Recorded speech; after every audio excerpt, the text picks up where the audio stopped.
Dear classmate, isa ka ba sa nag-aalaga tuwing inuman? O ikaw naman yung taga-alaga tuwing inuman yung magkakaklase? Pag-usapan natin yan for our today's episode. Dear classmate, anong kwentong college inuman mo? Pero bago lahat ng yon, sino nga ba ang Dear Classmate? So ang Dear Classmate ay isang visual sit-down podcast kung saan pinag-uusapan namin yung mga experiences namin nung high school pati college kung saan makaka-relate kayo. So bakit nga ba nandito kami sa isang cafe? So, nakikipag-collaborate din kami sa mga small businesses kagaya na lamang ng CU Coffee dito sa Muntinlupa City. So, ako naman magpapakilala. Hi, I'm your classmate Jam and your host. So, I'm together with our dear classmate, Edge Lara. Hi! So, hi guys. I'm Edge Lara. I'm a film student in Binild. So, yun lang. So, paano tayo nagkakilala, Edge? Kwento mo naman sa kanila. Siguro ang funny story nito kasi, we met via online. Sa Twitter. Sa Twitter. Kasi naghanap ako ng, syempre, online class. Naghanap ako ng friends. So, nag-chat ako sa kanya. Very formal pa nga. Sabi ko, oh, hi. Do you have a group chat na or Discord for film? Oo, sa Kasi, SB. tas yun pala, nalaman kong kanal din pala siya. So, ayun. Ano bang mga balita ko daw? Maganda daw yung topic natin for today. Yes, so tungkol nga siya sa college inuman era natin. So, paano ka nga pala nagsimula uminom, Edge? Nung high school ka ba, umiinom ka na or ngayong college ka lang nag-start? Din nung high school kasi good boy ako eh. Wow, bait. Oo, Bakit? mga typical, uwi ka agad after school, yung mga extracurricular activities, club-club lang. Oh. Siguro nagsimula ako nung college life ko, nung inuman era ko, college life talaga. Kasi mas may freedom ako, pero at the same time din, nag-explore ako. Pinapayagan ka na? Oh! Pero nung high school, hindi ka pinapayagan? Hindi, pinapayagan. Well, Choice mo. Hindi ko kasi gusto eh. Like, gusto ko lang mag-basketball, football. Yung mga typical high school gang. Tapos na yun, nung nag-college na parang, sige, explore ako. Masaya naman siya. So, ikaw, kailan ka nagsimula?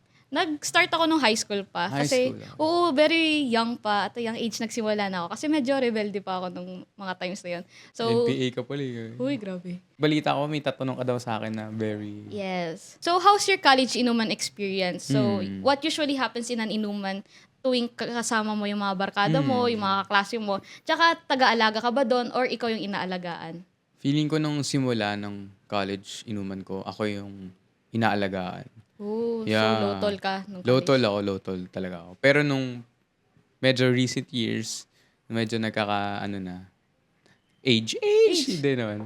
Pero ako yung nag-aalaga na. Kasi parang okay na ako eh, nung experience ko siya. Oo. Goods na ako. Ano ka ba? Inaalagaan o nagpapaalaga? Ako yung inaalagaan hanggang Ah. ngayon.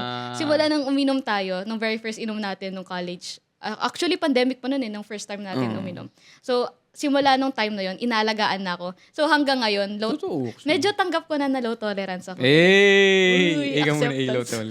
Ano yung pinaka-memorable na inuman mo? So, magkwento ka ng kahit anong memorable Siguro college. yung Inuman. Go. nag-BGC kami. Tapos, Tapos, andyan ba ako? oo, andyan andito ako. ka. May ginawa ka rin dito, pero sa atin Sige. na lang. yun. Hindi, pwede ko ikwento. Hindi. Wala naman. Nandun sige. ka lang. Oo, nandun. Pero, si kaibigan ko, di ba, first time kasi, BGC ko. Ayun, First kasi time. ka-18 lang ng friend mo. Friend ko, kasama ko siya. Puto, pagpasok namin dun sa bar, nilaklak sa kanya, isang buong kuwerpo. Tapos, syempre, first time niya. Syempre, inom lang siya, inom. Oo. Tapos, mga Aga pa later nun. na. Oo, aga pa. Oo. Gulat ako, nawala na siya sa paningin ko. Parang alam mo yung nawawalang batang sa mall? So, Oo. hanap ako. Par, saan ka par? Butik na yan. Kanina sumasayaw lang dun sa bar. Na yun, dun na sumasayaw mag-isa sa labas. Tapos, paglabas ko, nakita ko siya. Sabi, par, kumusta ka naman? Sabi, pare, na-miss kita. Ganun. Lumakap pa si hindi naman siya, pare, na-miss talaga kita. Pare, gumagano'n ako. Tapos, ang ginawa niya, sa sobrang, di ba, sobrang lasing. Sobrang lasing na. B, ito yung malala. Sumuka doon sa buong strip ng BGC. Ay, oo. Like, sumuka. Isang ganun. Saksi ako doon. Saksi talaga. Alam mo, parang nagtatanim. Siya nagtanim ng suka. Yeah. Tapos, ang ginawa, sobrang hiya ko, pre. Yung naglilinis dun, Kuya, sorry, binigyan ko talaga ng patay.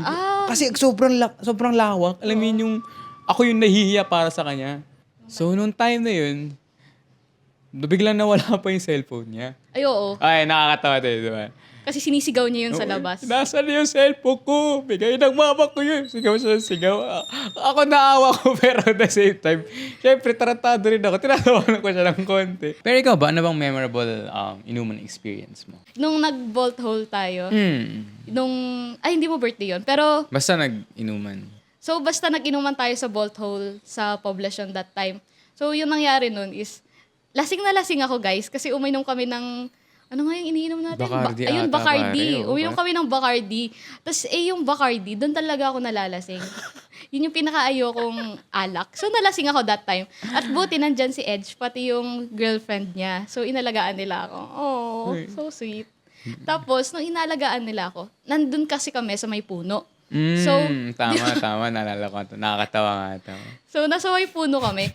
Since nagsusuka ako, wala akong mahanap na tissue, guys. So, ang ginawa ko, bumunot ako ng leaves sa puno. Tapos doon ako, save the earth. Doon ako sumisinga. Tapos doon ako nagpupunas ng suka ko. At least, di ba? Hindi ako nagkakalat. Save the earth. Save the earth. So, ito na nga. Nandito na tayo sa ating pinaka-last na segment. Patapos. Oo. Okay. So, dito tayo magbabasa ng Reddit thread. Okay. So, ito yung question.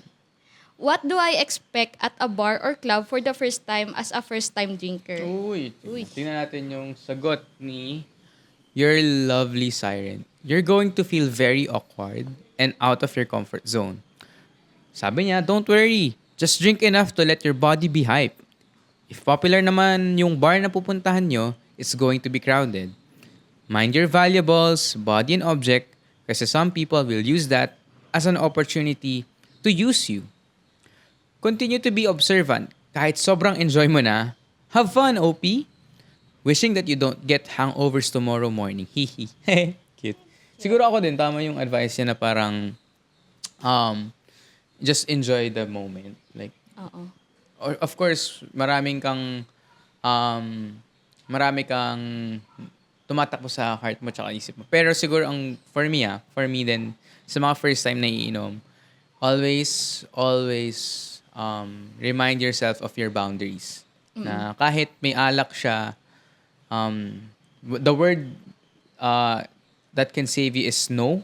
Diba? True, diba?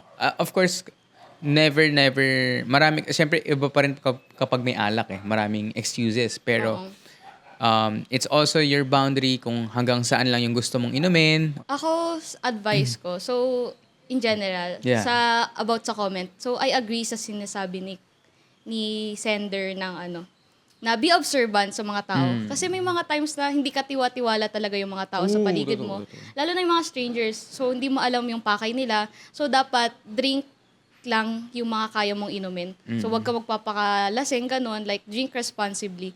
Kasi, yun, kailangan mong alagaan din yung sarili mo. So, hindi ka lang dapat sumasandal din sa ibang tao. So, dapat sumandal ka din sa sarili mo. Ganun. Tama. Tsaka pay responsibly. Oo, magbayad. Like legit, that's the first ethics na mo. Alam mo na ang pupuntahan mo, may ambag, umambag ka. Diba? Oo. Or kung birthday yan, sige birthday, go lang. Pero kapag alam mo namang iinom ka, tas wala ka pang ambag, huwag ka lang uminom. Okay din pag pag magbabayad ka muna ng ambag mo bago ka pumunta sa bar. So, ibigay mo muna sa friend mo na alam mo na siya yung makakapagbayad, ganun. At saka, parang, okay, I'm gonna have fun na, tapos na. Oo. Okay. So, ayun lang for our episode. Dear classmate, anong kwentong college inuman mo?